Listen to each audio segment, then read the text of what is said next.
First of all, I looked over the material. I've seen it all before, but I looked over it just now. One of the issues is entitling a member of the legislature to get a vote on a bill. And in the state Senate, you can introduce a bill till the cows come home. That doesn't guarantee you, that doesn't entitle you to anybody ever voting for it.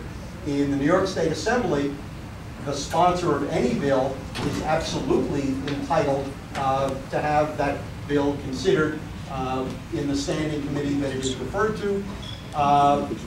We have adopted that rule. Actually, nobody remembers that we adopted that rule because we adopted it the day we took over the majority in 1975. Also in the New York State Assembly. What have you done recently?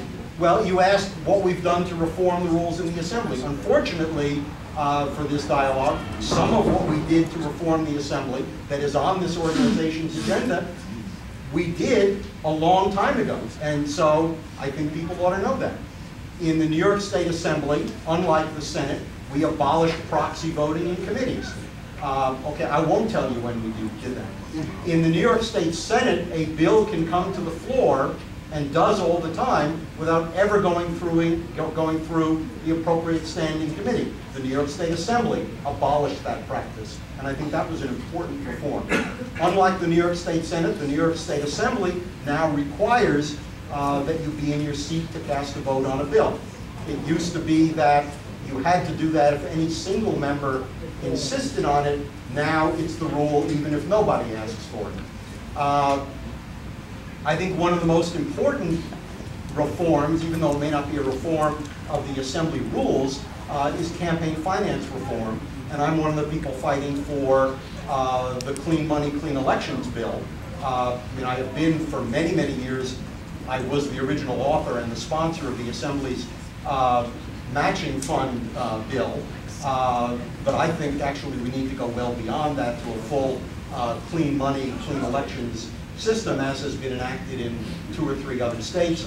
I would favor an independent redistricting commission, modeled largely on what is done in the state of Iowa, which I know many groups have focused on as the model.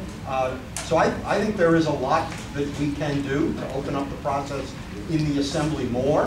I think if we had even briefly a Democratic-controlled state Senate, and hopefully it would be Democratic-controlled for the next generation or two, I think an awful lot of what people are angry about the New York legislature would change dramatically. Can I just ask a question about the anyone can have a vote on a bill?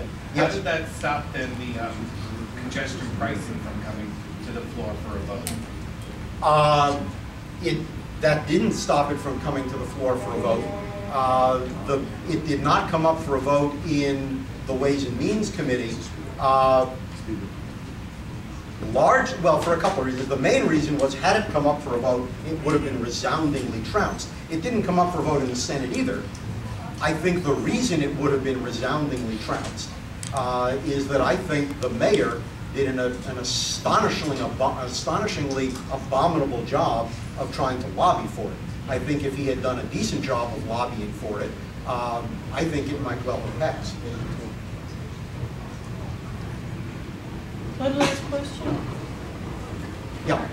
I just want to thank you for your work with the tenants a month or so ago, Spanish speaking and others, about tenant harassment and